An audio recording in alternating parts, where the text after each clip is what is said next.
বিশ্বব্যাপী ৯টি শান্তিরক্ষা মিশনে ১/৪ কর্মী ছাঁটাইয়ের সিদ্ধান্ত নিয়েছে জাতিসংঘ।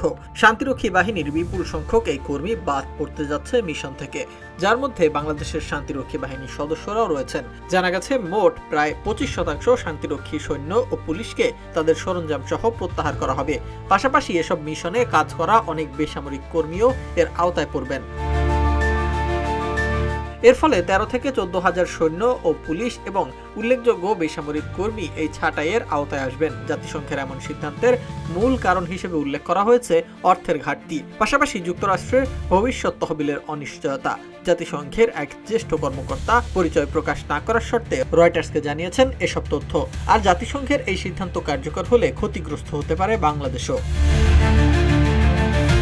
জাতিসংঘের শান্তিরক্ষা মিশনে সবচেয়ে বড় তহবিলদাতা ওয়াশিংটন। যুক্তরাষ্ট্র মোট তহবিলের ২৬% বেশি দান করে। চীন সেখানে দ্বিতীয় বৃহত্তম তহবিলদাতা, প্রায় ২৪% দান করে দেশটি।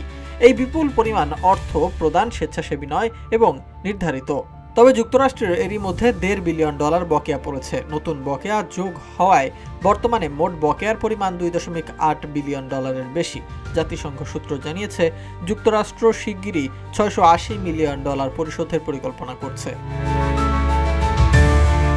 এই ছাঁটাইয়ের ফলে দক্ষিণ সুদান, কঙ্গো প্রজাতন্ত্র, লেবানন, কসোভো, সাইপ্রাস, মধ্য আফ্রিকান প্রজাতন্ত্র, পশ্চিম সাহারা, ইসরায়েল ও সিরিয়ার মধ্যে গোলান উচ্চ ভূমি উদাসীন এলাকা এবং আবি দক্ষিণ সুদান, সুদানের যৌথ প্রশাসনিক এলাকায় শান্তিরক্ষা মিশনে প্রভাব পড়বে। জাতিসংঘ মহাসচিব অ্যান্তোনিও গুতেরেস ও সংস্থার কার্যকারিতা বাড়ানো এবং খরচ কমানোর উপায় খুঁজছেন। সমালোচকরা যুক্তরাষ্ট্রের এমন একপক্ষীয় সিদ্ধান্তকে বিশ্বব্যাপী শান্তিরক্ষার উদ্যোগে একটি বড় ধাক্কা হিসেবে দেখছেন।